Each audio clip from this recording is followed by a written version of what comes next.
Hello, everybody, and welcome to the 2017 Editorial Summit. It's cold outside, but I want to offer you a warm welcome this morning, and I hope everybody had some refreshments, and we're ready to go. As you well know, MCPS is one of the largest school systems in the country with more than 160,000 students. And parents and families have the right to understand how to navigate MCPS so they can best advocate for their children. This is the 6th time we're hosting this event for MCPS staff who create documents and correspondence. The first time was in 2004 when we had a small gathering of about 10 people in the cafeteria down the hall from here. And since then, we have become a significant, effective professional learning community. Congratulations.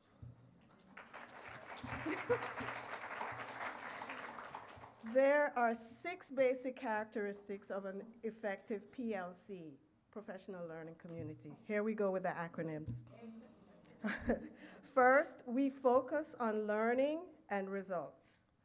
We share values and vision.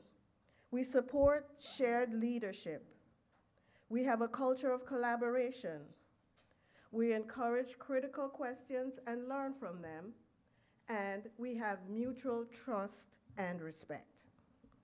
So allow me to address 2 of these characteristics. The first one, we share the same values and vision. We do this by striving to produce easy-to-understand information that solicits a clear call to action from our community. We aim to be credible by sticking to a consistent style of communicating. And we have tools, including the correspondence manual, the acronyms book, and the MCPS Editorial style book. All these monitoring tools make us effective communicators, sending our messages in a consistent manner, and that makes us credible to the community.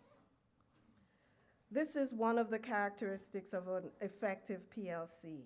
And the second one I want to focus on is we practice a culture of collaboration. So we meet periodically, like this morning, to share learning, to hear about what others are doing to communicate better, and to improve and update our resources to keep up with the needs of our community. That's what these events have always been about. Plain language is arguably the most powerful tool for us to do our best work. And what is plain language? It's writing without being patronizing. Plain language ensures the clear presentation of complex information so that readers have the best possible chance of understanding and responding to it. It gets your message across more often, more easily, and in a friendlier way. It also makes it easier to translate to another language. And everybody knows in MCPS, the community speaks how many languages? Like 159 different languages. So if we communicate more simple and effective, it's easier to translate it into other languages. On October the 13th, 2010, then President Barack Obama signed the Plain Writing Act of 2010, which states that all U.S. government agencies must use clear communications in their documents. This was a strong effort to do away with bureaucratic language, which tends to hinder more than help us as citizens. Okay, I'm going to share some quick examples of using plain language.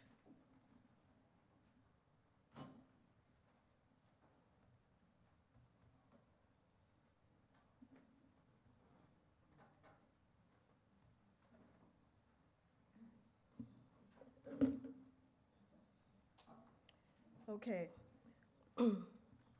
Here are two sentences. The first one says, "This issue will be addressed by the PTA at the next meeting of the group on Wednesday." Oh, sorry. It doesn't say that. Here it is. And if you look at the one under it, it says, "The PTA will address this issue at the meeting on Wednesday." So just take a look at it for a second. You'll see that the second one gets the message across, bam, with no flurries. And the second one, the classroom windows had to be closed because there were hurricane-force winds blowing outside. Instead, which would be better to write, the staff had to close the windows because of the high winds outside. Do you agree with this? Okay. There are times when passive does sound better. It sounds better. To sound less hostile, it would be better to say, this bill has not been paid, instead of, you have not paid this bill. It's less, aggressive. And to avoid placing blame, instead of saying a mistake was made, it would be better to say, a mistake was made would be better to say than saying you made a mistake. Because, you want to be diplomatic and professional in your dealings with the community.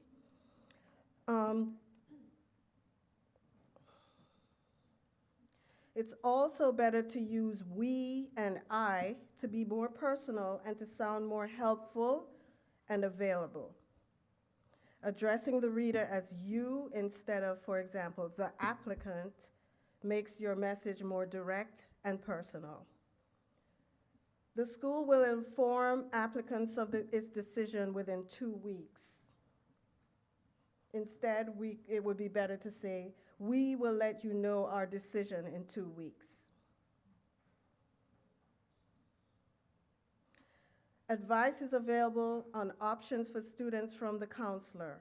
I don't have this one up here, sorry. Okay. Also, don't be afraid to give instructions. Sit here, please.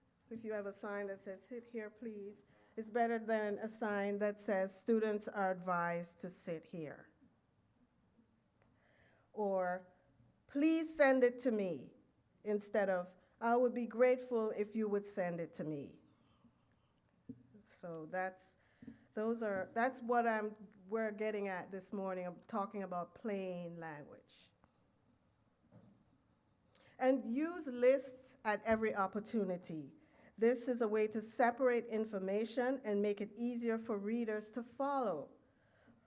Please take a look at the different styles of lists in the MCPS Editorial Style book on page 4. Make a note to look at that when you have a chance. And last but not least, use visuals. Use tables, charts, photographs, icons to make your information simple and attract the reader's attention. You want them to look at the information, and this is a good way for them to digest it.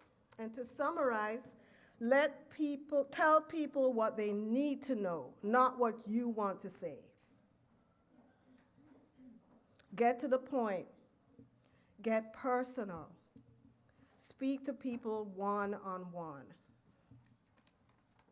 You'll get the best out of people when you speak to them one-on-one. Today's presenters will talk about why it's important to use plain language in our communications. Our goal here today is to have you leave thinking to yourself, this was pretty good. I'm glad I came. So let's get on with it. First, I'd like to introduce someone who has always been a fan and cheerleader of the Editorial Summit. Without him, without his enthusiastic support and encouragement, we wouldn't be doing this every year, as often as we have. Everyone, please join me in welcoming my boss, John Marshall, supervisor of EGPS.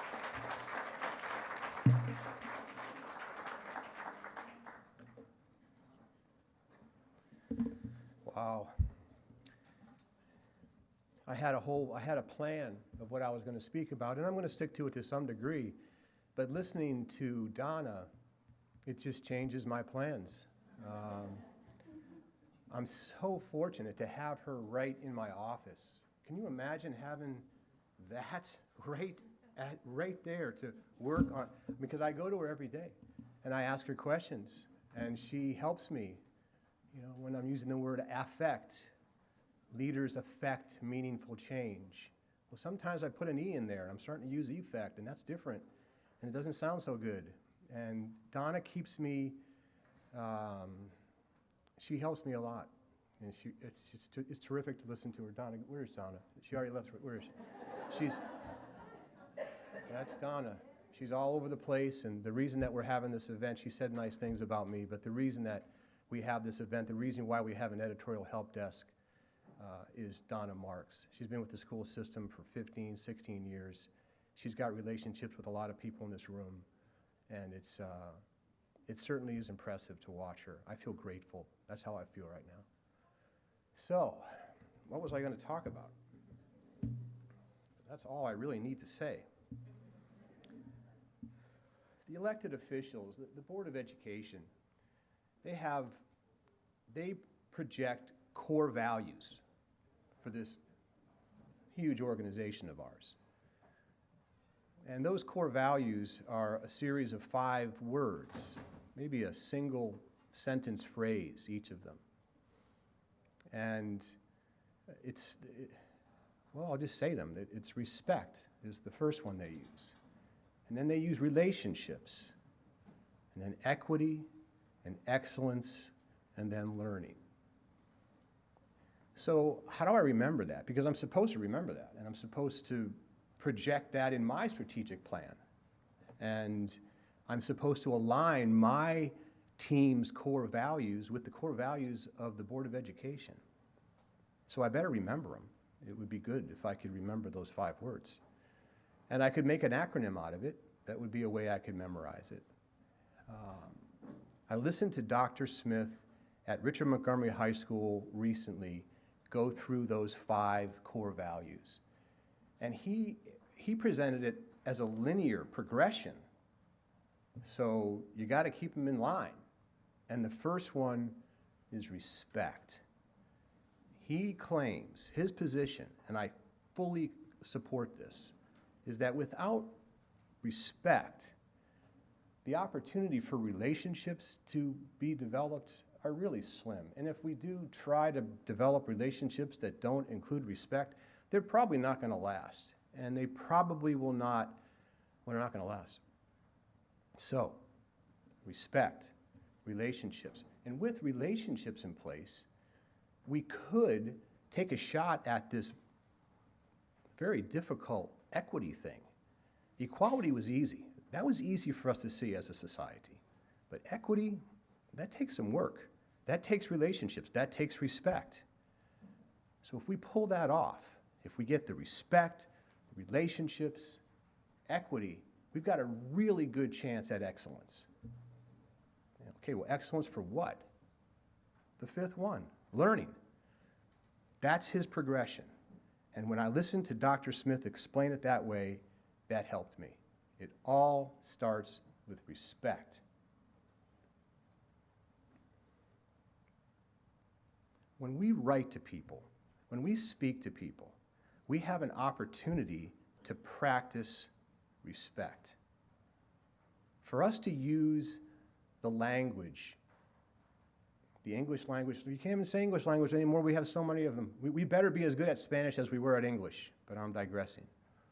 When we're using language, it's an opportunity.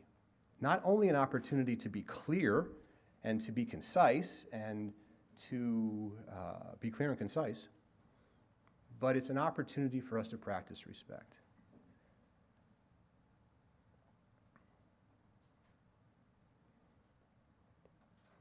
I think that's why we're here today. I really do. I remember when Dr. Frida Lacey back in the Wiest years, spoke about the need to better support the offices and schools with a correspondence manual. Dr. Frida Lacey, she's the first one who said that to me. And she spoke of this. She says, this is an opportunity for us to emote respect. So that's what we're doing. My mom was an English teacher. The way that I would use the language was every bit as important as what I was having to say as a young person. She felt that the best thing that she could pass on to me was the ability to use the language well. And I think it worked. But I don't use plain language. I use too many words. I embellish things. And I like to write, and I like to speak the way I'm writing. And before I know it, I'm using too much, and I'm writing for myself, and I'm kind of wrapped up in what I'm saying, and I think I'm sort of clever, and it's just not working. And so maybe I can blame my mom. But I just couldn't get away with, are we there yet? I couldn't get away with that. I had to use the language differently. And I think I still believe that it's crucial to have really good skills with your vocabulary. And it's very important to know how to spell stuff, even with spell check. But really, nothing's more important than the people that we're communicating to. It's not about how I may sound or how I may look, or I want people to see me a certain way by the way I use my language. Goodness gracious, that all has to be washed to the side. It's all about respect. I need to communicate with people well. I need to give them a call to action. I need to get something done. And it's not about me. And that's what Donna reminds me usually, often. You're having too much to say. The less that you say in this paragraph, the better. You really could probably pull off this paragraph with one sentence. And that's what Donna does for me.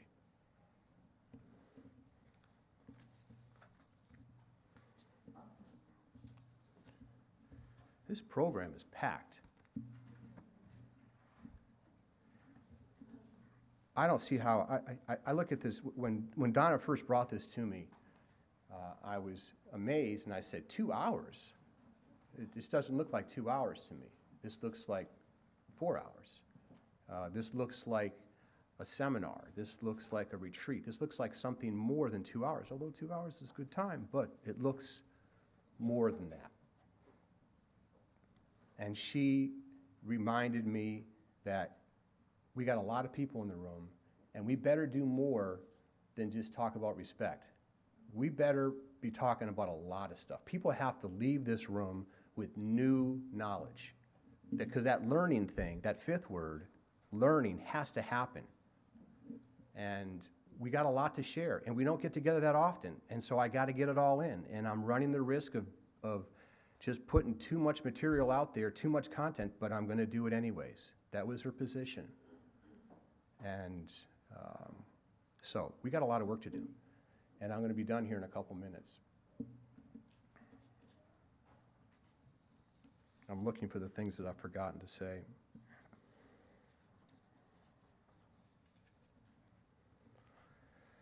A man much wiser than I once said that we are what we pay attention to. We are what we pay attention to. We, this professional learning community, chooses to pay attention to how we communicate, usually with correspondence, with a lot of people. We set the bar. We set the standard. When I say we, I mean you.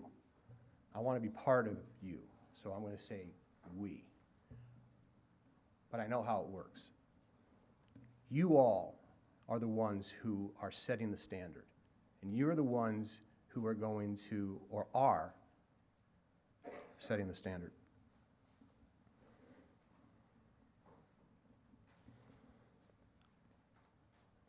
I wrote, "You all are committed to fulfilling a most noble and excellent purpose, to share information so that we can better do our jobs, correspond with respect, and achieve the ultimate goal of our massive institution, learning." I'm just repeating myself now.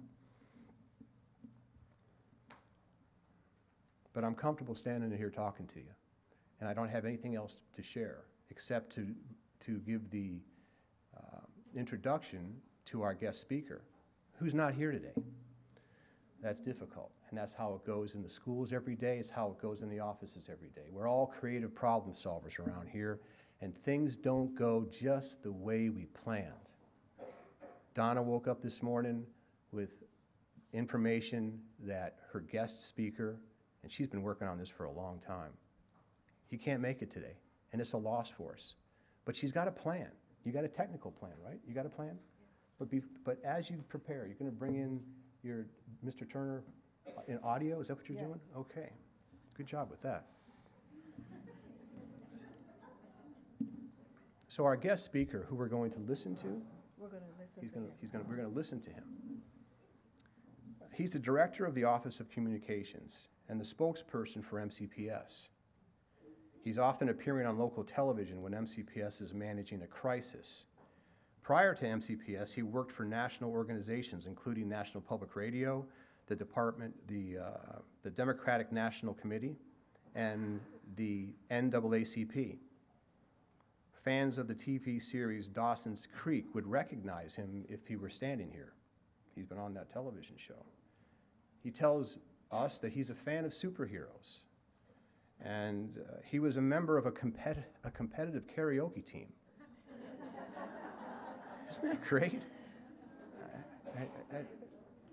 And then he also told me that he's a husband. That was great. He told me he's a father. It's like, wow. And His daughter is sick this morning. That's his daughter is sick this morning. So good for Dad. You know, good for Dad. He's holding his end up, isn't he? So he's a committed colleague to all members of MCPS. That's how I would best describe Mr. Derek Turner, as a committed colleague.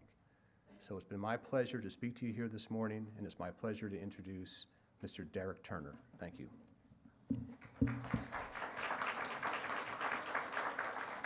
Good morning, everyone. I'm sorry I can't be with you this morning for this summit. I've heard great things about this event, and I'm so sorry I can't join you. I woke up with a sick daughter, so my apologies. But I did want to share a message with you today, and I thought I would try it through a little bit of technology. So this presentation is called All Clear, the value of clear and concise messaging in a crisis. And All Clear has a double meaning. We want messaging to be clear, but it's also the sign when a crisis ends, you say all clear. But double meaning aside, let's get started. So first, I just want to introduce myself and the team. We're the folks who are going to be there for you when it comes to communications in a crisis. And we're always going to be available. Our phones are always next to our desks, in our hands, in our pockets, and even on our nightstands when we sleep, because our role is to support you when things get difficult. So that's me on the left. Hi. Next to me is my colleague Boyende Onijala, who's the supervisor of public information. And next to her is Christopher Cram, someone you all know very well, who manages the web services team. We're kind of the leadership of the crisis communications group, but we don't do this alone. And so I want to introduce you virtually to other staff members who are going to be there to support you. This is Eleni Kretikos, who runs the bulletin. This is Melissa Rivera, who does Spanish language communications. This is Veronica Marmol, who is the best admin I've ever worked with. This is Meredith Williams, who manages social media, and of course Felicia Yoro, who is my right hand managing these crises, helping me think through these things as the ASA.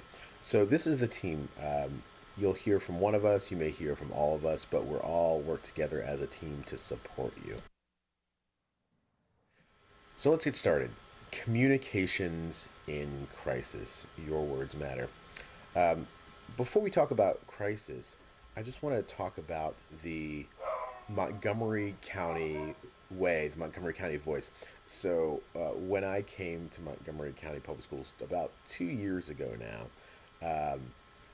I realized there was a whole different world of language, that there are hundreds of acronyms, terms to describe things, and this could be unwieldy, but not for the work of EGPS putting together the acronym manual to help folks understand, because they know that given a school system that's 161,000 students plus with 23,000 plus employees, understanding different departments and different subjects in acronym is going to be critical. So hats off to them for this great work, and for really thinking through how we communicate with each other and communicate with community in a clear way. And even the superintendent recognizes the Montgomery County way. He often says to me, when we're working on different writing opportunities, that when I look at it, make sure it sounds like MCPS, and that's a great thing, right? There's words we use, and there's phrasing, and there's that kind of clear, simple language that we're known for, that conveys important messages to our community, and that our community has come to expect and to appreciate. So communications in crisis, where words go. So many of you are responsible for the first draft of the community letters when something happens. You're tasked with helping to organize the information and getting it to our office so that we can review it and help make sure that we're sharing the right message with the community. And sometimes when we're doing these things, we don't know the power of the words we choose. So I just wanted to show you that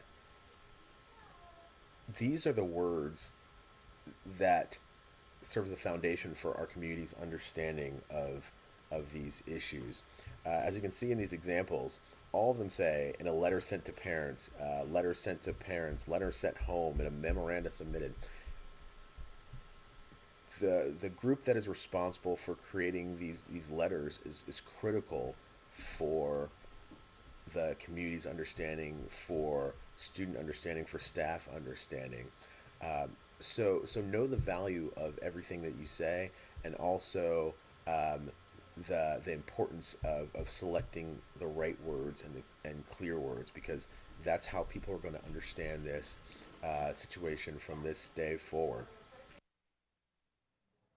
So let's talk about the triangle of crisis messaging. There are three core elements to writing these letters and communicating in a crisis. You need to be clear. Again, if you're going to understand what's happening, a lot of jargon is going to get in the way of people understanding what the incident is, and what its implications are for them and for their family and for the school system. Concise.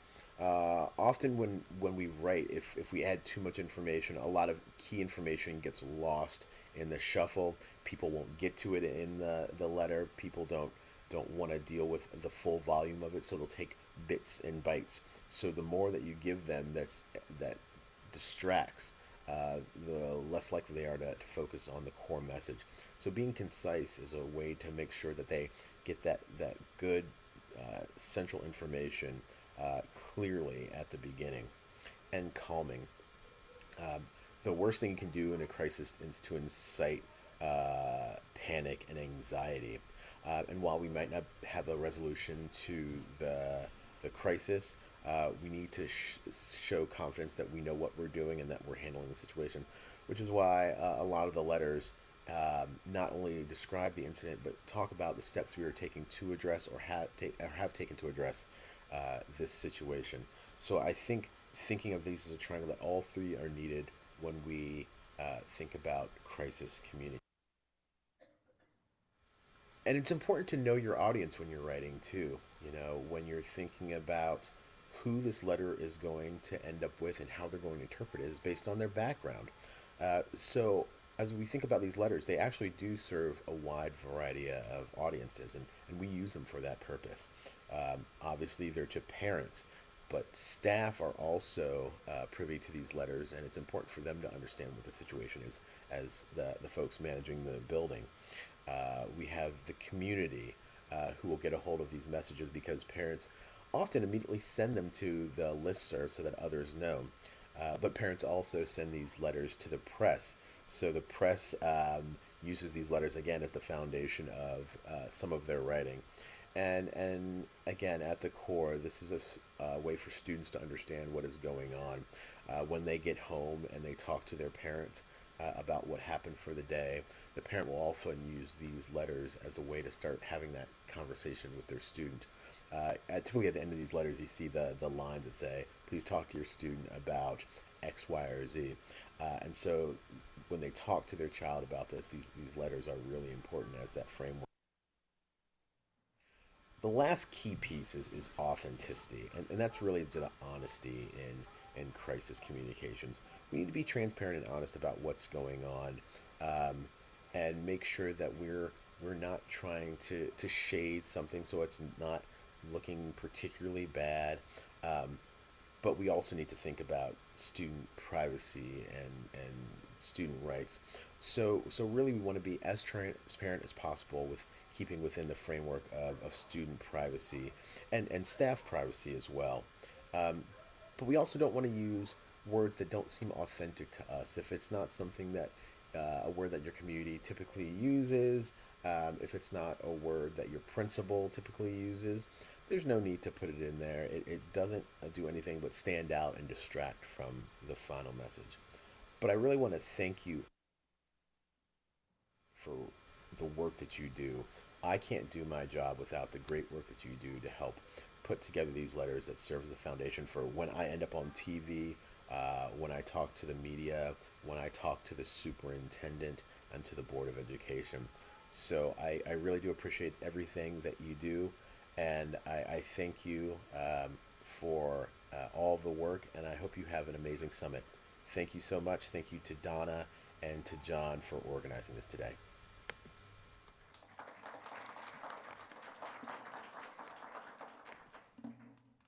Thank you, Derek.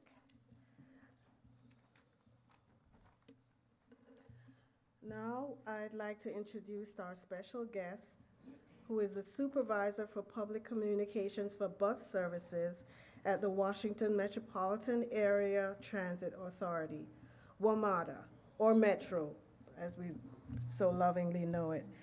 She has more than 15 years' experience in communications, and prior to Metro, she was Director of Communications for the Maryland Hospital Association, where her main job was to alert public and private stakeholders to issues such as the nursing shortage and the need for systems to prevent medical errors.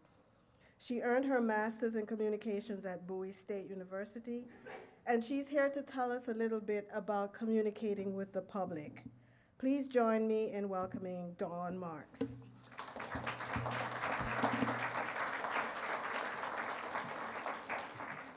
Good morning, everyone. How's everyone doing today? Good. So the words for today: clear, concise, respectful. I'm going to continue that theme to talk about what, show you how it relates to what I do at Metro.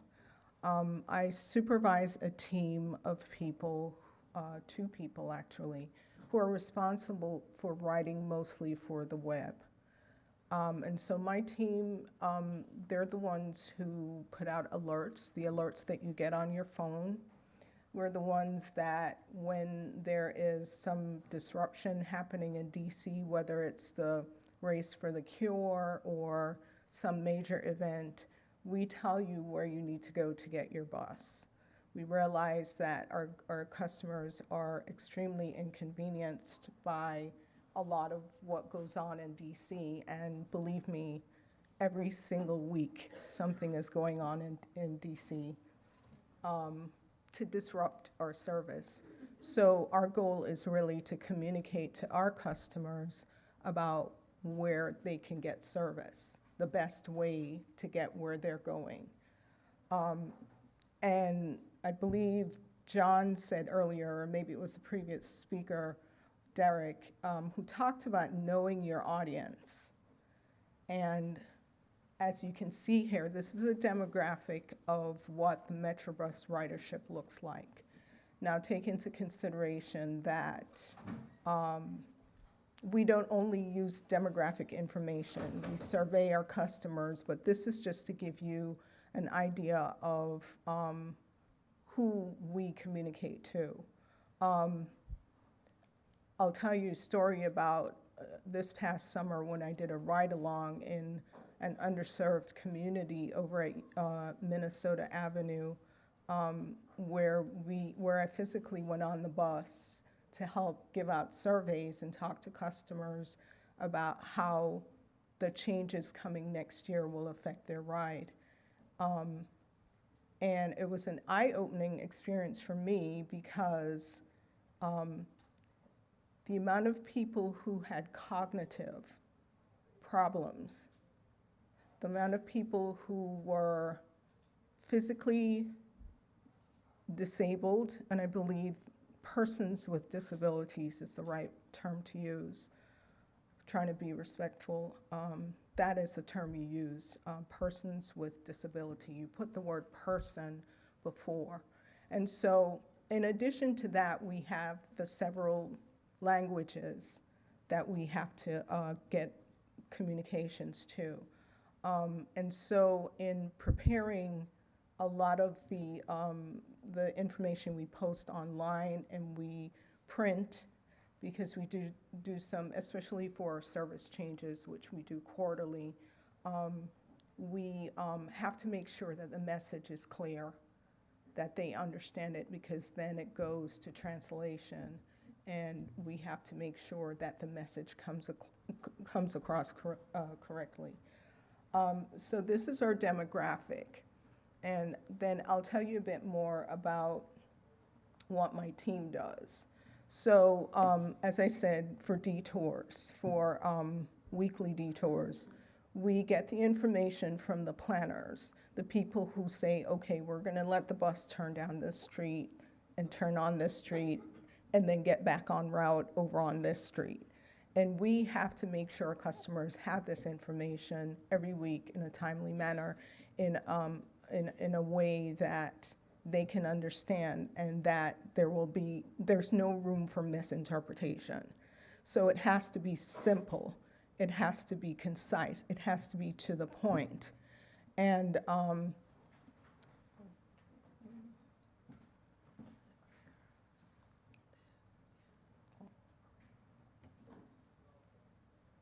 I pointing at?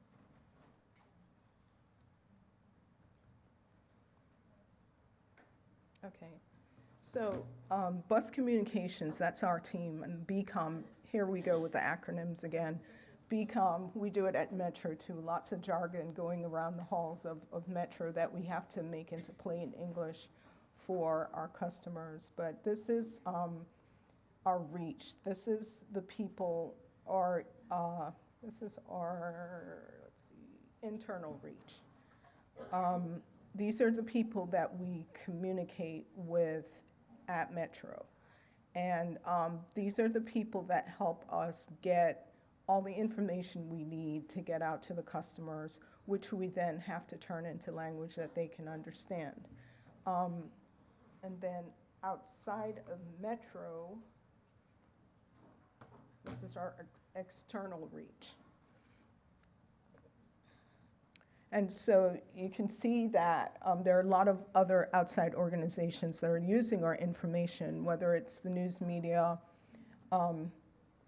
first responders, third-party developers, they're using our information as well. D dot, all the dots, V dot, M dot, D dot, they're all using our information to get customer information out to their customers. And so, you know, getting out good, clear communication is a daunting task. And whether you whether you're communicating with your customers, your stakeholders, your employees, whether you're just writing an email with instructions, it is very important to get that information. Think about your audience, get that information up front, preferably in the first paragraph, and make sure that you're giving the message that they need as opposed to what you want to say. And I believe I heard that before. So I wanted to share with you just an example of one of our advisories. As a matter of fact, why don't I just show you our website so you can, when you get on there and you need to travel around town, you can know where to find the information you need. I had glasses.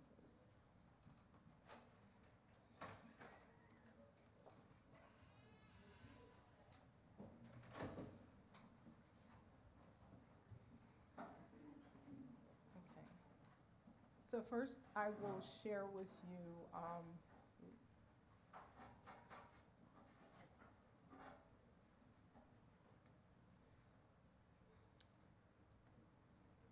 this is an advisory that our team prepared for service changes that happened in September of this year. As you can see, we tinker with our format, but the information is upfront.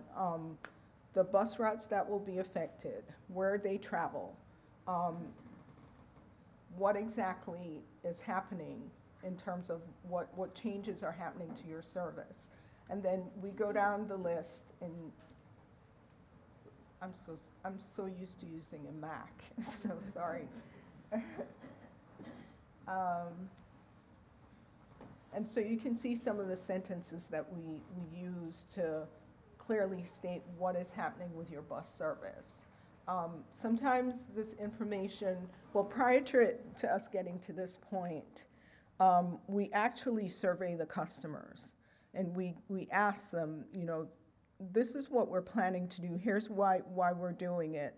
How do you feel about this change? And based on feedback from our customers, once again, listening to our customers, making sure we're giving our customers the information they want. You know, do you think this would be feasible? And we make our, you know, decisions based on customer feedback. So this is what an advisory looks like.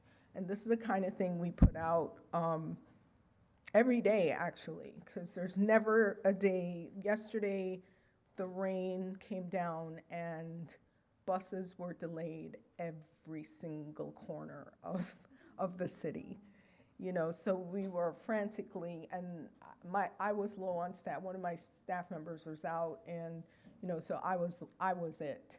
And I was there until 8 o'clock last night trying to get these messages out to our customers to let them know what's happening with their service. But once again, feel free to peruse the WMATA website, and if you have any questions about it, you know, I'll leave my business card for you to call, and you can call me directly and I'll help you along. But this is where much of the information that we put out, or my team puts out, lies. It's on the website under bus services, and you know, just let me know if you have any questions about it. I think that's it. Any questions? All right, thank you very much. Enjoy the rest of your day.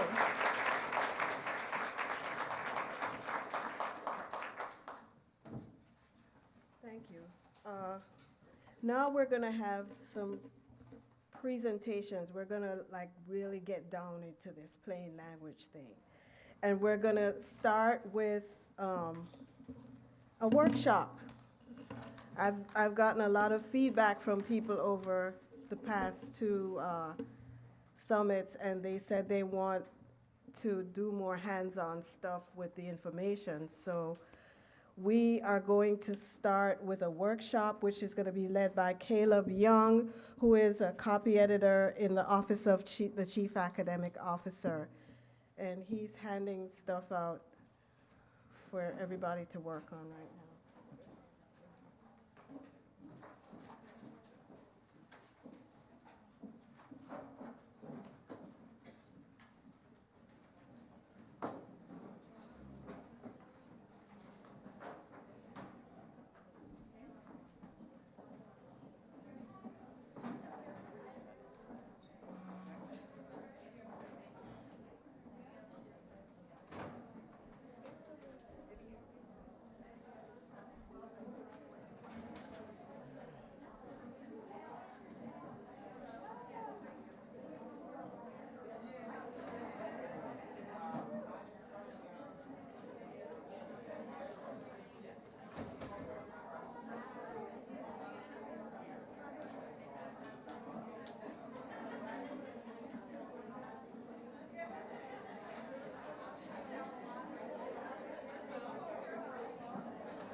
Good morning, everyone.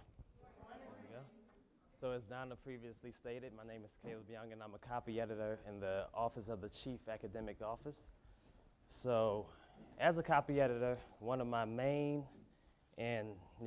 goal is to ensure that any correspondence that leaves our office, we want to make sure that the message is conveyed correctly to the intended audience.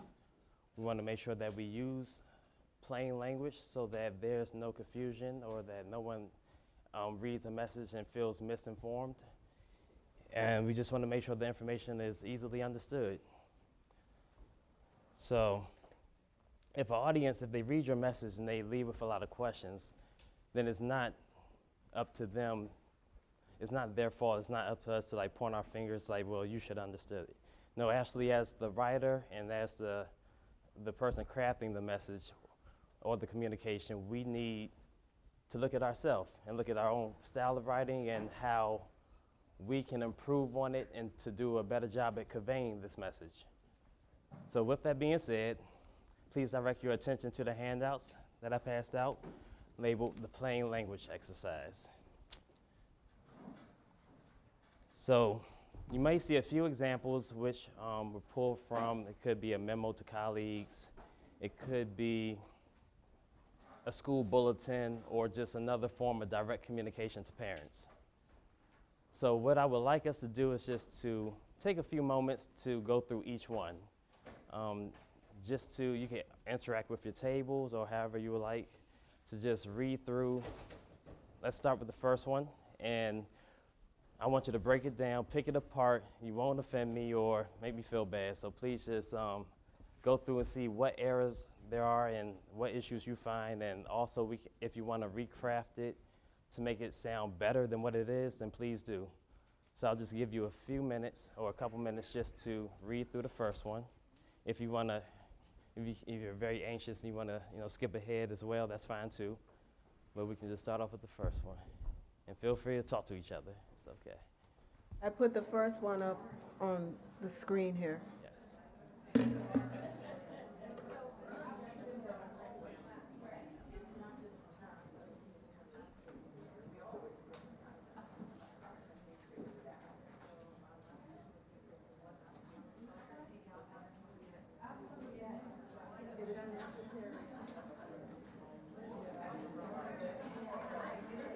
Thank you, everyone.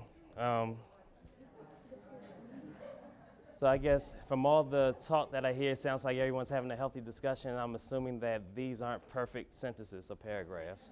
So we can go ahead and get started, at least with the first example.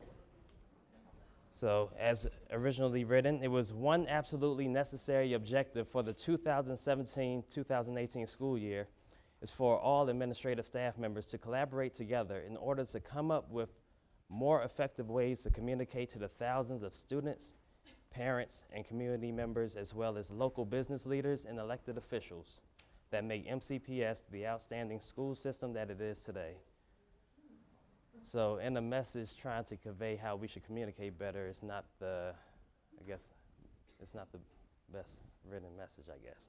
And so by show of hands, or does anyone want to volunteer and just tell me some of the things that they found wrong with this message or this example? You right here, I'm sorry. One big run-on sentence. Too much words.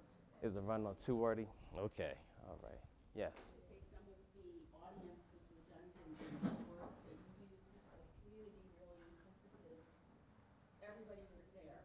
Okay, Unless you, for some reason, want to be very specific. okay.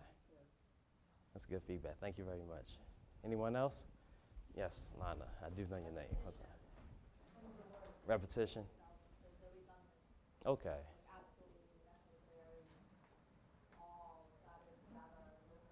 All right. So yeah, so some of the things that I pointed out as well when I read through it was that there are a lot of redundant phrases and repetition. It's just too wordy. When you're trying to communicate a simple message, you can just communicate it. And just say it, say what needs to be said. You don't need to add anything extra because it takes away from the intended message. So next, I will show you what I changed it to, which still isn't perfect. And one thing I want to stress too, there's no one correct way to write this. So this is a way that I wrote it, but even still, you might say it's a little bit too lengthy. If you think you could shorten it and you think you have something that's better, that's fine as well, as long as you hit on all the main points of the message. So as I wrote, an important objective for the current school year is for staff to discuss communication strategies that better engage the diverse stakeholders who contribute to the success of MCPS.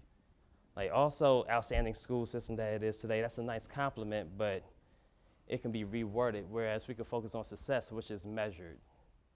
So it's not just our opinion.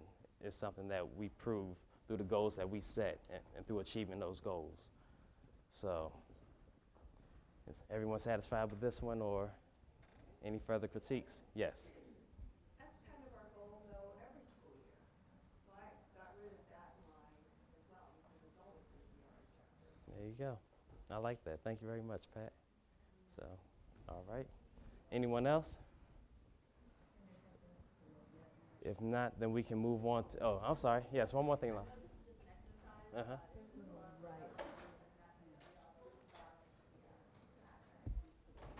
There you go. See, I was hoping you would catch that. See, as a copy editor, that's one thing. The first instance, we spell it out, then we put the acronym every other instance. So, okay.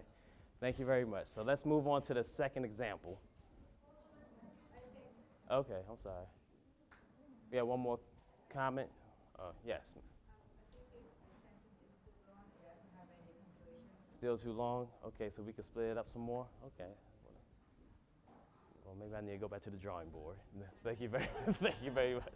Let's go to the second example. Thanks again for your feedback. So once again, we could take about 2 minutes just to go through this example.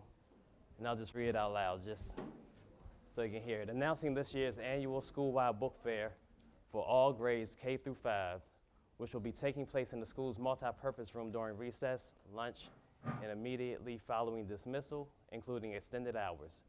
The duration of this event is 1 week, in which students are encouraged to bring their favorite reading interests along with money to purchase from a wide selection of stuff, including novelty items, that's kind of a giveaway, novelty items provided by our book vendor that is guaranteed to reinforce your child's literary learning. So I'll just give you a couple moments just to analyze this one. All right, so I guess if everybody feels comfortable, we can go through the second example. And first of all, just identify the issues with this one. Do I have any volunteers? Same issues? So, yes, miss. One of the things that I did when I started looking at this is I just underlined what was important. Okay, And by underlining what's important, I didn't put anything sentences together, but that way I knew what it was I would need to say. okay, So, annual book fair, all grades, where it's gonna take place, you know, that's the way I approach this.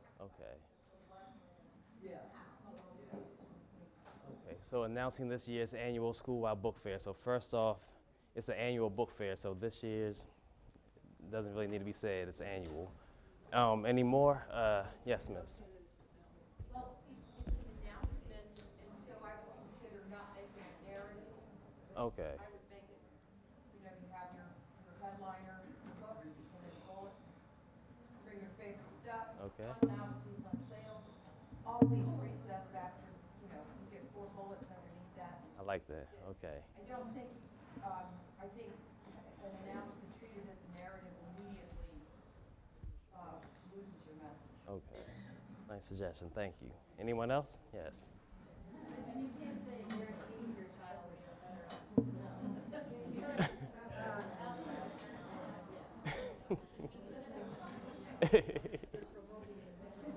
Okay, yes.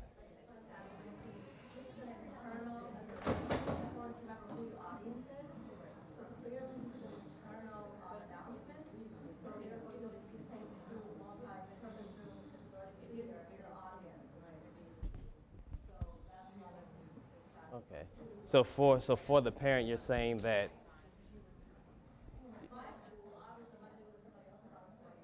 Okay, okay, all right. Okay, yes.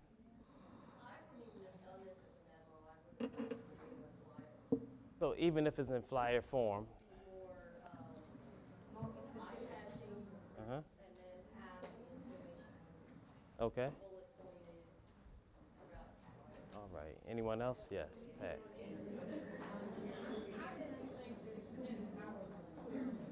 Okay. Like you don't know what time they mean when they say extended hours. It's like open-ended. All right. Okay. Yes, miss. I'm sorry. Okay. So they're left just to guess or assume what week is the week of the book fair. Okay. Anybody else? All right. Yes, miss. Feel like other than that the event is, you know, for 1 week, that's second sentence. I mean, I don't. Because it's the school-wide book fair, you know, so if it's school-wide, you know it's all grades, you know it's K through 5 if it's elementary school, so there's no point of saying it, repeating it. Okay. All right, so this is what I came up with the next one. Please don't, please don't beat me up. Yeah, judge me too hard. Let me see. So announcing the annual, and I guess if when I thought of this and when I wrote it, I was thinking of it intended being in a flyer, so it's like not a memo per se, it's just a flyer or a online or email to parents or something, just notifying them of it. So announcing the annual school-wide book fair, which will take place in the school's multi-purpose room from give the start date through the end date, so they have a concrete time frame in mind. Students will be able to attend during lunch recess and immediately following dismissal. There will also be extended hours on, give the specific date and also the time for the extended hours. Students are encouraged to browse and purchase from a wide selection of age-appropriate materials, including, and then as Donna said, I use bullet points to kind of like break up the information into picture books, chapter books, middle grade novels, as well as select novelty items, so it's all encompassed. And then our vendor has provided books from many genres which will help reinforce your child's reading interest. So you said, I think someone said the literary learning, you're not supposed to say that, so the reading interest. Thank you in advance for your support of this wonderful event. So does anyone have something that they wrote themselves to, anybody, a different way of writing it that's different from how I have it? Okay. I would just say, book fair, the dates, start next Have the month. headliner? Okay, Books, novelties, all grades welcome. okay, all right. I'm assuming that the audience could be the students that are above kindergarten as well as the adults. Okay. So it could be written with an audience that has those two groups in mind. Okay. So my suggestion would be this is more than a lot of busy parents would take the time to read. Okay. Thank you very much. All right. So, sounds like everybody has the hang of it and understands how to identify the issues in their writing. Hopefully, yes. One more thing. When you're looking at anything like this, and it goes so many different ways, you really need to know the purpose behind the editor, I mean, not the editor, the writer of Okay. this, and what their purpose behind this message is, because we shortened it, being that, the school has knowledge of what a book fair is, Mhm. we've gone to book fairs before, and we Okay. shortened it quite a bit. And of course there's books, and of course there's novelties, and of course there's, various things that book fair that we know. So we did it to where it basically reads, this year's annual school-wide book fair will be taking place in the school's multipurpose room during recess, and we gave those times. But then we said during this one-week event, students are encouraged to purchase books at the fair. Okay. Or books and items at the fair. So like, if that's not what the intent was, and the intent was you had to give a week, and you wanted them to know exactly, you have to know who is writing it. That's perfect. That is dead on. Okay. Okay. Thank you very much. I appreciate all the feedback. In an effort to not keep us here all morning, I will leave the last two examples to you. If you want to just work on them, you can email them to me. If you want to, if you just want to ignore it. If it reminds you of too much of work, don't worry about it. So, but I would like to thank you all for your time, and I hope this was very helpful and that you can take this with you. Thank you.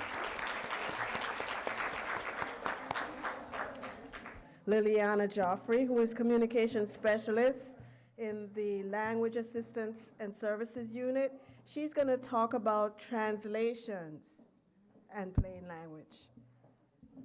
Welcome, Liliana, please.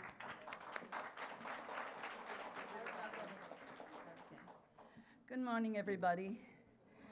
Interesting what just happened, huh? And there were two more to go.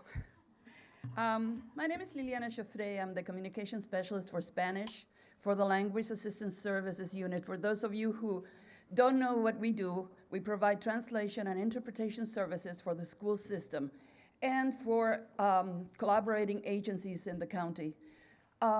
What translation does is integrate our community. We serve families and students and community members from every country that speaks Spanish in the world. That means that we have to be clear and we have to be concise in another language. MCPS provides services in 6 languages. which are the core languages that are required by the state at this time. Those languages change from year to year, from 5 years to 5 years, depending on the mobility in the county, depending on the communities that we serve. But within the countries that speak Spanish, there are many regions. Each country has their own regionalisms. From province to province, to state, people speak, use the language in a different way. So our job is not easy in the sense that we have to make sure that everyone understands. We have to find the common words that everyone that needs to know the information that we provide for MCPS has that opportunity. So that's not easy. It's not easy to translate for MCPS. Interpreting is a different story because you can talk to the person that you're interpreting to, in most cases, unless it's simultaneous for a conference. But most of the times, like when we go to IEPs or parent conferences, we can talk to the parent and let them understand if they don't understand the word that we use to begin with. So, as I said, our job is to find words that everyone will understand. And when we translate, we literally become the voice of MCPS. We have to be very careful how we use our words in translation. We are entrusted with carrying the school system's message in an accurate and clear way. And we provide the understanding that promotes participation, not only for the students, but for the family and the community. And we are one of the vehicles, and of late, we have become a very important vehicle by which MCPS distributes information and disseminates information about our programs and our services. So when we translate, we look at primarily three things. We look at what the text is trying to say in English, and we try to figure out within that text what the purpose is going to be. Mainly, our purpose is to inform or to communicate. And we always, always keep the audience in mind. That is foremost in importance in our work. As I said, our community is very diverse. We have people from all walks of life with different levels of education that speak a common language which is spoken in many different ways. So as Donna was saying, what is plain language? Plain language is writing designed to ensure that the reader understands quickly, easily, and completely whatever it is that we're trying to communicate. So it is so important that there are organizations, not only in the United States, but around the world, that have embraced plain language and incorporate plain language in all their public information distributions. And as Donna also said, it is so important that it became the law of the land. In 2010, President Obama enacted the law called Plain Writing Act of 2010, or as commonly known, plain English. People refer to it as plain language or plain English. It is so important that it has its own day in the calendar now. So October 13th is now Plain Language Day. You know, Albert Einstein said something that caught my eye one time. He said, if you cannot explain it simply, you don't know the subject matter well enough. Think about that. Think about when you see text that is written beautifully, I'm sure, but that only you understand it and the person that wrote it understand it. Well, what about everyone else? Will they have the same opportunity that is offered in that information for them to be able to participate fully in their kids' education? Is that something that you want? I think that's something that we all want. So look at it this way. When we translate, we need to take into account plain language first. It's important that we all know what you're trying to say. But also, we have a cultural aspect when translating for other languages.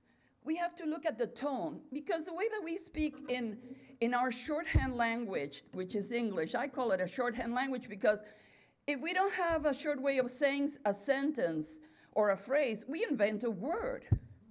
Like we use a simple one everyone knows these days is selfie, self-portrait, right? Who says that I'm going to have a self-portrait on my cell phone? Nobody says, let me do a selfie. Now, the selfie, it took a while, but the Royal Academy of the Spanish language has accepted the word selfie, spelled in Spanish without the E.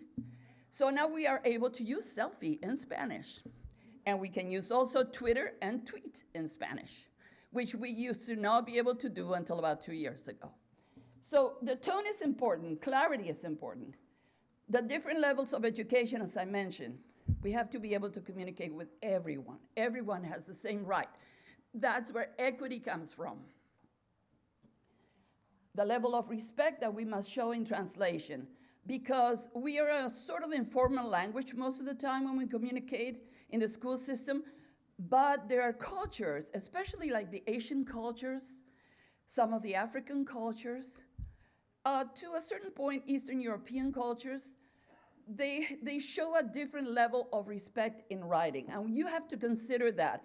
If your community, if your school community has a large population of people that come from an Asian country, or say for instance, China, Japan, there's a different way to write. And that is something that my colleagues in my office have to take into account when they write for families, community letters, anything that goes to all the community. Then also within that culture is the sensibility and the appropriateness that some countries use for gender. There's a way to write for everyone, and there's a way to write about, say, sports programs for just girls. You use your words correctly and appropriately for the gender, and the sensibility of the communities that we serve. We have to be very sensitive about how people react when they see a crisis communication. And when you translate that, we have to be doubly sure that we are not adding our own sentiment to the message, that we're giving that message the way that it was written.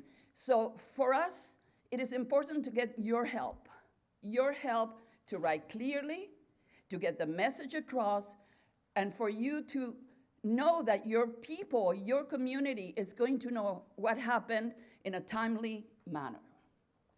And by doing that, we find common ground. We incorporate people into our community, into our mainstream community. We let people participate more. So think about all those things, because it does have an impact on the community. So when the text is clear and concise, the translation will be clear and concise. Authors need to take into account that their words are translated. So please avoid any idiomatic expressions that we use so often when we speak. And sometimes we even invent words and terms. So if you know that other people don't know the term, try to explain it. Don't write that term, because if it's a term that you just use in your school, other schools will not know what you're talking about. Unless it's something that everyone in MCPS is familiar with, try to avoid that. And self-invented acronyms. The acronyms that we use are the acronyms that are published by MCPS. So you can use those, because anyone can look those up. But if you invent one, only a few people will know what it is. So try to not complicate the text. The goal is for that text to be understood, and we can eliminate that way the language barrier. One problem that we always have is when we have huge documents that are written by everyone. We have several offices collaborating into a final document with things that are written in several different ways to mean the same thing. So one editor at the end of that process would be wonderful to have, so that we don't have to decipher what number 1 author said versus what number 8 author said. And space considerations when you write when you write a publication, think of us, please, because I have a Romance language that I translate into. And my language is very expressive. I mean, to say one word, sometimes we use 3 or 4, but what happens at the end of that text? We run out of page. So what do? We can't cut anything because you said something that wants to be said. So we have to be careful when we write the original. Leave us a little extra space at the bottom of the page so we can expand and be the way you want us to be in language. I'll tell you, one thing that I learned is that you know when you have a good translator. You know how? Because when you're reading that text, it's not like you're reading a transformed text. It sounds and feels exactly as if the text was originally written in that language. So when we write, if we get good material to work with, we can make it sound like a novel. But if we have really complicated material, that makes our work very difficult. And there's always that little piece of doubt that says, did I write that message right? I mean, 3 or 4 of us can look at it and say, yeah, it looks okay. But did we really write the message you wanted? So think about all those things.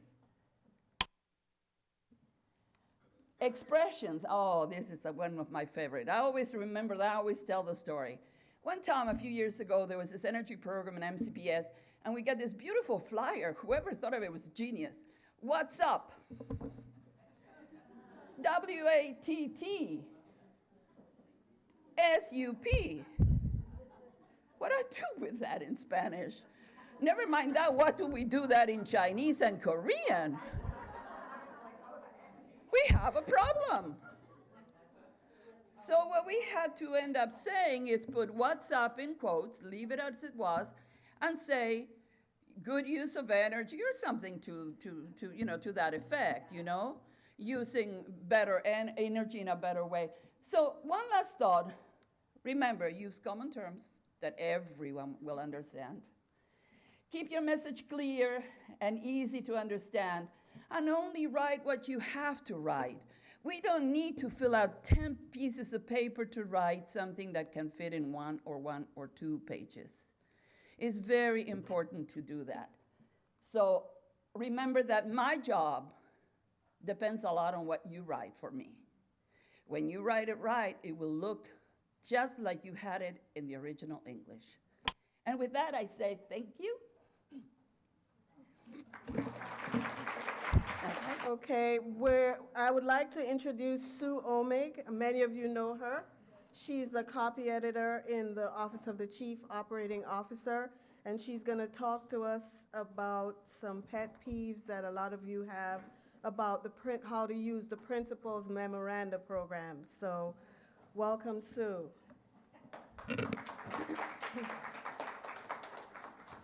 The Principal Memo Library is a central repository of most school memos, and you can find it by going to My MCPS on the Information tab, or also by clicking the link in the email notification that goes out every Thursday. So I just want to highlight some of the features. I'm going to try to condense some of the information that's on your handout. Hopefully you picked up the handout on tips on the Principal Memoranda Library. So one of the questions I often get is, how can I add somebody to, how can I email a document? And there's a new feature included. It's up in the upper left-hand corner. Let me find my cursor. Email documents. So what you would need to do is just click on the box next to the document you want to email. Click Email Documents. And then over here on the right, if you see my little cursor, there's a Browse button. So click Browse, type in the name of the person you want to email it to. When the name comes up, click Add, so it goes into this Add box, and click OK. And then just hit the Send Email button. That's it. And it automatically goes to that person by email. It's much easier than downloading the document and attaching it to a separate email. Grant access, the next button over. That's a question I often get, is how can I add somebody to the distribution? There are several different levels of users, and not all users can grant access. But all principals, all assistant principals, and all school administrative secretaries are automatically added to the principal memo broadcast that goes out, and they are also delegated or authorized to grant access or to delegate access. So if you're one of those people and you want to add someone to receive the weekly memo broadcast, click on Access, and similar to the email document button, you're going to go back here to this little icon, click Browse. You're going to find the person that you want to add to receive the weekly broadcast. Click down here to add when you highlight it, and OK. And once they're added, though, you need to go to these little 4 boxes, check boxes, and select which level of memos that person would like to receive. Maybe not all levels are appropriate. If it's an elementary school resource teacher, maybe they should just get the elementary memos. So anyway, click the appropriate box and click Add Delegate, and they should start receiving the weekly broadcast. So that's very easy. Yes? So once you do that, say a person is no longer, they've taken another position or whatever, do you have to go back and then to take them out? That's a good question. Anybody that is delegated access, their access expires at the end of the school year, probably for that very reason. Okay. That's a good question. I need to find that out. If there are those groups that I mentioned, the principal, assistant principal, and school admin secretaries, they are automatically granted access every year. But everybody else that has been delegated access throughout the year, that expires at the end of the year. And it has to be renewed at the beginning of the school year. But yeah, that's probably for that very reason. Okay. And school administrative secretaries, please remind your principal that they do have ability to grant access. Let's see, the next feature I want to highlight is the search box, which is up here in the upper right-hand corner. So, and I would just recommend you entering just a couple of keywords of memos that you might be looking for. So I'm going to type in extracurricular, and then you have to click the magnifying glass icon. So when I click that, it's going to pull up, actually it's pages of possible memos that I might be looking for. Here, there's even pages down here. There's a column on the left-hand side that you can use these criteria to narrow your search. So here I have a load of memos that uses the word extracurricular, but let me say, well, I know it was one that I transmitted, so I'm going to click over here on the left on my name, and it narrows the search. Now I have 1 page. So any of these criteria on the left can be used to narrow the search. I just want to mention, because it's a mistake I made for quite a while, that up here in that search box, I would type in, say I typed in the same name, and I hit enter or return. No results. And I used to think, oh, it's not in here. There's no memo in here with that name or that keyword. So be sure you click on that magnifying glass icon to get your results. There are also 2 drop-down boxes associated with each memo that's listed. If you just move your cursor over so that whole row is highlighted or shaded, I should say, right mouse click, and you get a drop-down box with several different properties. These properties are mostly used by memo administrators who are the individuals that can upload and edit memos. But many of the most useful ones are the edit properties, check out, check in. The checkout is, to me, is a no-no on here. It's just like a library. If you check out a book at the library, you take it out of the library. So on occasion, you'll see this little down green arrow next to under type, like the PDF icon, you'll see a little down green arrow. That means that document or that memo has been checked out. and you have very limited access to it. So the originator or the memo administrator who uploaded it has to go back in and check it back in. And that check-in is going to appear in this same drop-down box.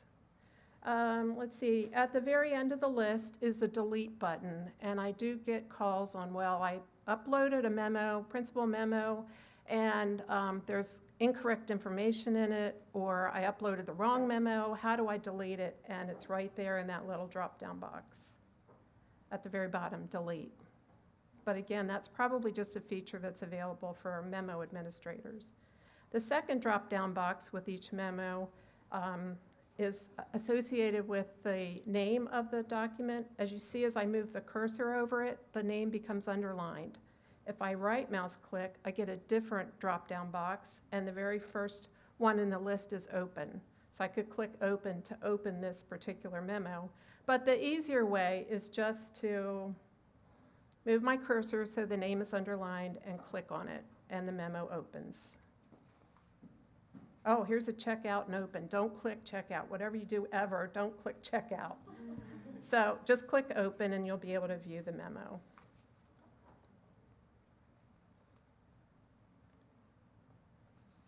And the last thing on this page I want to mention is the action due calendar over here on the right. Actually, it's a list here.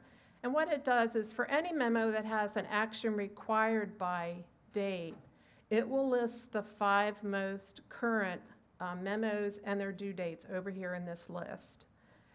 If you want to see what actions are due by month, and you click on the view calendar, and you'll see one whole month at a time. You'll see the memo here, the due date, and you can click here again. You can link here to the memo. I think this is a real useful tool for any school staff that really need to monitor due dates on actions. There's a section on your handout called uploading documents, and I'm not going to go over that because that's real specific to memo administrators. I've pretty much in this section just included some of my thoughts and some of my practices that might be helpful if you actually do upload memos. So go down to that last section. Well, next to last section about the actual broadcast. So the broadcast notifying everybody that's on that distribution group is sent out as an email, and this is what it looks like. There's a link here at the top back to the principal memo library, which is useful again. If you get the weekly memo broadcast, this is what yours looks like. This is the one I think went out, well, 2 weeks ago, I guess. And then there's a link provided with each memo that has been sent with this transmittal. There's some basic information on it, which comes from the property fields that the memo administrator enters, but it gives you a basic idea as to who it's to, from, the subject, if there are any actions required. Also, what I like to do is if a memo includes attachments, I'll put all those attachments with the memo in a PDF, but I'll also upload any attachments that a school might need in Word. But those will be uploaded as separate documents, and often that note might be made in the summary section. But this again, the email notification includes basic information about what's being transmitted. And it's also divided by levels, elementary principals, middle, high, might be secondary. So there's, and a new one that was just added is, I think it's called school business.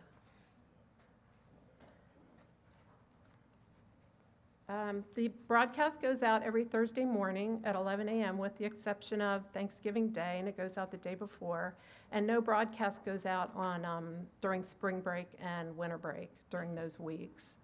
And if memos are not uploaded by 11 o'clock and they're even just a couple minutes late, they won't go out until the following week. We do now have the ability in our office to delay or hold. If you saw on the principal memo, in the principal memo library, there is a hold and a release button. And those are just used in our office, so we can hold a broadcast if there's a late memo that's going to be uploaded. And the last thing I really wanted to highlight is that school administrative secretaries automatically receive this broadcast every week. Often, school administrative secretaries are also copied on principal memos or memos that go out to schools. So a year or so ago, I was getting a lot of school admin secretaries calling me because they were getting the email notification broadcast, and then when offices sent their email transmittal to their copy to list, they were copying school administrative secretaries again. So it was very confusing as to, well, was this memo included in the transmittal I got earlier today? So anyway, if you're sending copy to transmittals out for memos that have been uploaded to the principal memo library, don't include school administrative secretaries in that copy to transmittal, because they're getting duplicate transmittals. Yes? Can you repeat that so that can happen, because we're still getting duplicates, Okay, that's what I kind of assumed maybe was happening.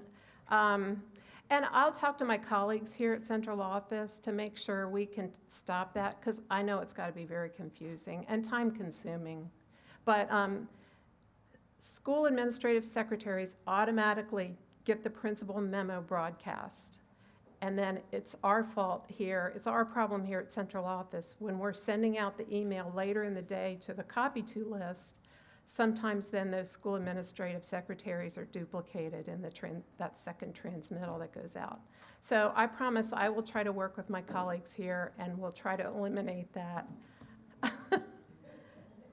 Yes, ma'am. You have to copy the school admin secretaries because the link in the memo that's sent out through the correspondence guide, the way that you just sent it, is not a hot link that they can click on. It depends on the office. Oh, yeah, if you're clicking on a memo that's not for your level of distribution, say you're elementary school administrative secretary and it's a high school memorandum, I don't believe you have access to that to open it. Is that what you're talking about? No, that's what I was told in training, that they can't click on that link in the memo. Okay. So they tell us to send it out to them on the copy to it. Oh. So that's why they're getting duplicate. Actually, if you have any problems with people not receiving it or not being able to open things they should have access to, please email me or call me, and my name and phone number is on the very end of that handout. I'm serious, we really do want to help and make things better.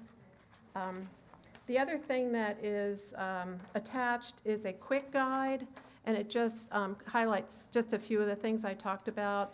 It doesn't talk at all about how to upload memos. That's kind of another whole experience or training. Does anybody have any questions?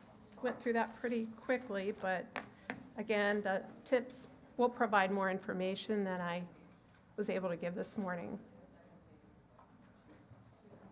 Yes, ma'am. Oh.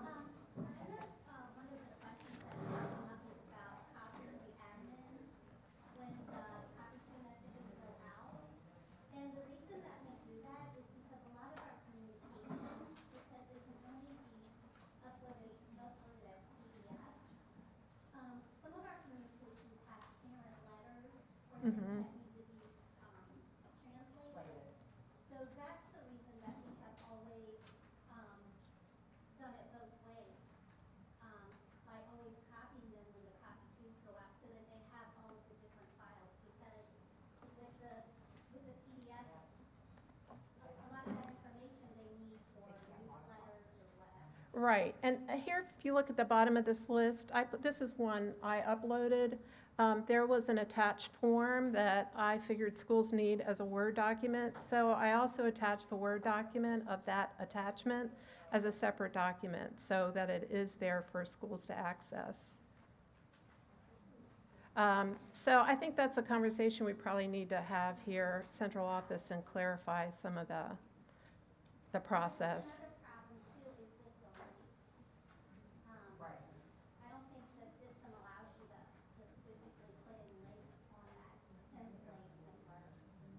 No, they used to, but they don't anymore. So it'd probably be helpful for the offices here to have a conversation, just for clarification purposes before our admins copy.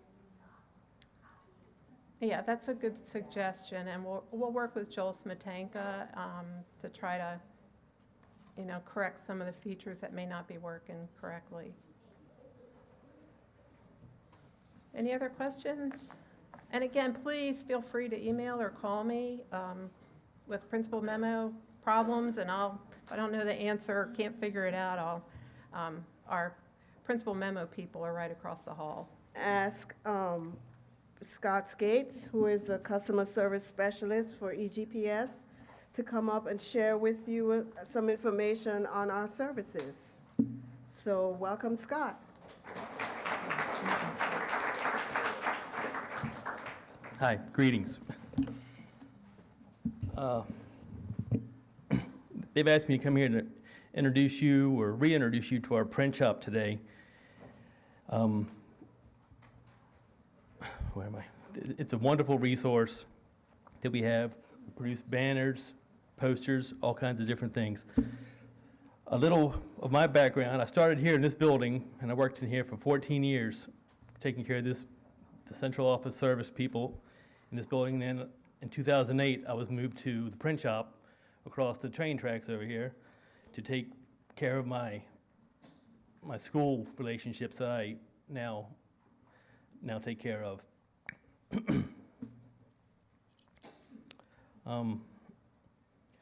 They actually asked me to move to the print shop to better take care of them, because I'd be hands-on in the print shop and with my customer base. Basically, my job transformed into a problem solver for the schools. Numerous times a day, I receive phone calls or emails from schools asking me to remedy situations that they have. I mean, some of them are basic business cards, but some of them are last-minute programs that they've forgotten about. Last year, our print shop, just in school-based jobs, we had just under 1,200 jobs that we did for the schools. That's not including the CESC offices. EGPS has this wonderful resource that we also use. Donna, the editorial staff, and our graphic artists, and they do a wonderful job. So they're always at our beck and call when we need them to do work for you guys. They basically turn your basic ideas into reality, and we're able to print your ideas on paper. Some of the more important jobs we do recently are the promotional events, like for the theater programs and graduation programs. And we have these, I don't know if you guys got these, we have these little pamphlets you take, and they will help you help us, because most of the time you guys are sort of running behind like everybody is, and these things help you, help us get the information from you so we can produce what you want in a timely manner. So please, if you don't have these, maybe you can try to grab them on the way out. Also, I don't know if everyone got this. This is a list of our jobs that we do. I think there are a few more things that we do, but this is basically an overall package of what the print shop can offer you. Okay, I don't know. This is basically geared towards the schools, but we do the pocket folders. We do these in-house. We actually send these out to get them cut into pocket folders, but we print everything in-house. And then we also have these student planners that are big sellers. A lot of schools like them. This is something new that we've just started recently. It's just a journal for students to use as opposed to a planner. So it's just got lines in it basically for students to write their information down, as opposed to this, which is, most schools are still using this, but it's just another way for schools to, assist their students. Because basically that's our main purpose, is to assist the schools. I mean, I hate to say it, CESE is the heart of the school system, but we're here to support the schools.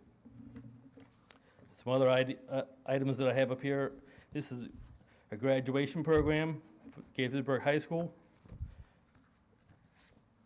And another, a theater program. So if you guys have any questions when I'm done here, please feel free to ask me right over here. I'll be here for a little while. And so, no ado, turn it back over to you. So thank you all for coming here today for our little session, our get together. And I'd like to thank our presenters for coming to share their insights with us today. Mr. Turner, remotely, Mr. Young, Ms. Marks, who had to leave, and Mr. Young, I just said that, right? And I'd also like to thank Scott Skates and Kathy Williams, Liliana, and Sue Omig. Thank you all for making it, and thank you for coming. See you next time.